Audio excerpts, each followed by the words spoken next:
All right, I do want to get to the latest right now coming in out of the north as the Israel Defense Forces released video a short time ago. Take a look at your screen showing Israeli fighter jets striking Hezbollah military structures overnight in Lebanon.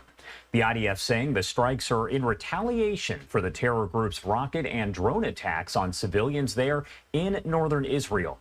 A drone attack earlier in the week in northern Israel killed an Israeli reservist and injured at least 10 other people.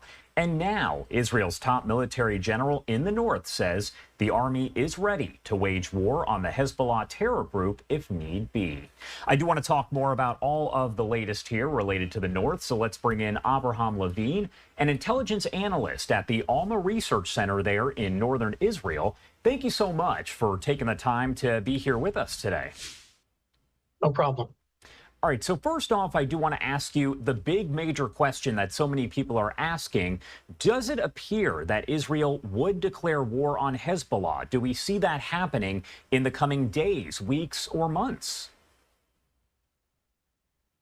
Well, it seems like that's one of the main options that's on the table. Therefore, you see that IDF is preparing for the past few months for that situation. And apparently we're getting closer. I don't really buy the 15th of June, we're going to war rumors, but is Israel prepared to go to war? Yes, definitely. I think it's one of the clear options that we have. It's one of the best ways, it's a sad thing to say, to eliminate the threat of Hezbollah from the north.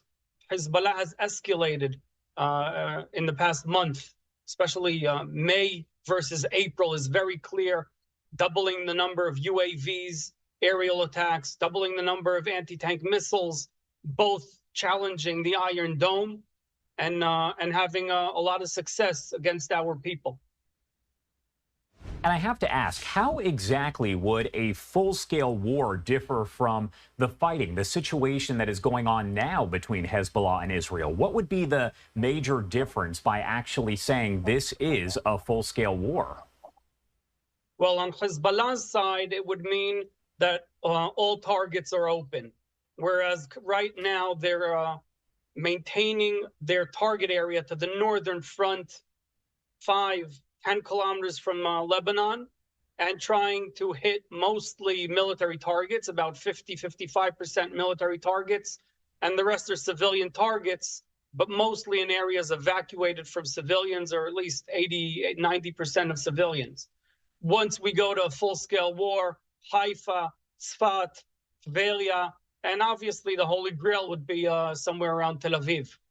On our side, it would mean a ground maneuver, an invasion into South Lebanon, hitting Hezbollah in their own court, and not only artillery and accurate strikes like we're doing right now.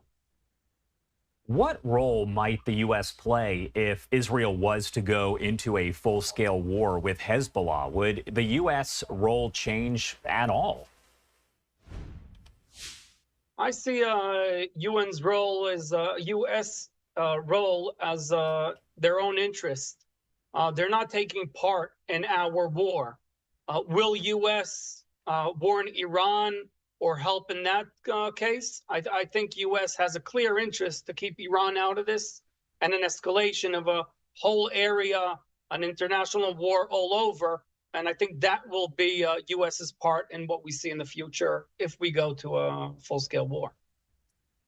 President Biden has warned that Iran could intervene if Israel does declare war against Hezbollah. So could that in any way deter Israel from getting involved? Do they care, so to speak, what Biden is warning about?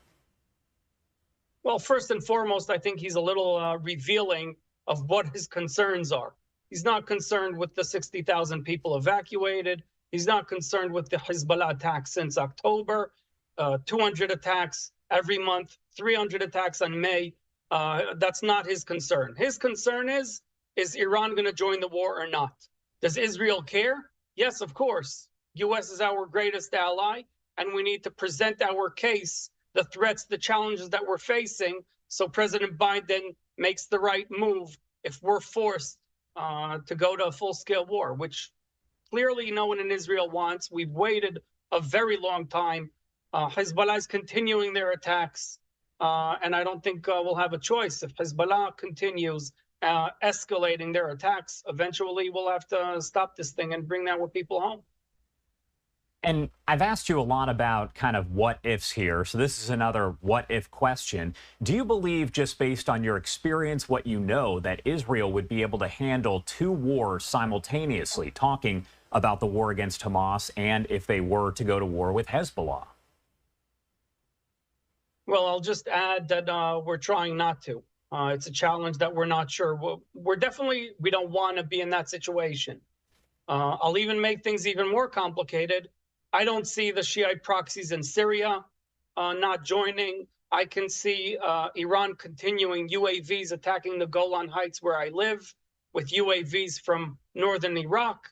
The Houthis continuing their pressure, closing our southern exit and an entrance to Israel, Eilat.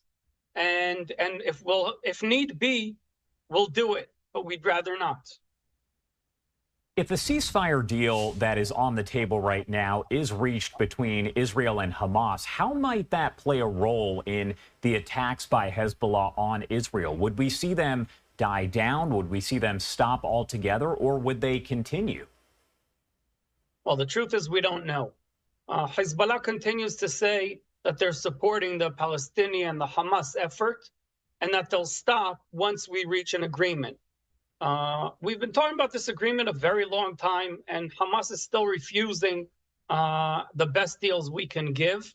But despite that, if we return to Hezbollah, I believe Hezbollah will stop attacking if we reach an agreement with Hamas. Only problem is it leaves us in a dilemma. Do we bring our people back when the threat is still imminent, but just Hezbollah chose not to attack? Are we just waiting for the next October 7th on the northern front? Now that we saw it happening, we know it's possible? Or do we still have to solve, either diplomatically or in a ground maneuver, the threat on our northern border? How do the military capabilities differ when you're talking about Hamas versus Hezbollah? Oh, I usually don't compare. Hezbollah is way higher in the hierarchy of proxies in the Middle East. If we draw an imaginary pyramid of the proxies that are supported by Iran through the Al-Quds Force and the IRGC, then Hezbollah is the diamond. They're the top of the pyramid. Hamas is on the bottom. Hamas, to remind everyone, is Sunni, has different interests than Hezbollah. They're not part of the Shiite revolution in Iran like Hezbollah is. They're not a clear proxy of Iran. They're supported by Iran, but they see themselves as an independent organization. I don't know if October 7th was 100% agreed upon and known on Iran's part, whereas Hezbollah has way more weapons, tens of thousands of short-range, mid-range, long-range, more accurate weapons, more accurate missiles that can hit anywhere in Israel at any given moment. My last question for you here, I do want to delve a little bit into Hamas and the situation over in Gaza by asking you this one question here. Reuters now reporting that Israel has eliminated, defeated more than half of the Hamas terror group there actually in the Gaza area. So my question for you, is it possible to reach Israel's goal of completely eliminating Hamas? Is that a real possibility? I think that's still the target. We're still left with Rafah as the last place that Hezbollah has a strong military hold, and we're working on that. In terms of eliminating Hamas, I think the main goal is not necessarily only the military force. I think the main goal is creating a situation that someone else is the governing body over the Palestinians in Gaza. And I don't know if we're getting close to that. Right now, Hamas is still the only body there, and I don't see another body taking over and welcomed, doing a good job controlling the situation in Gaza. It's either Israel or UN or a joint force from maybe the Middle East, Arab countries that are closer to their culture supporting their efforts. But right now, Hamas is still in control there. That step we haven't reached yet.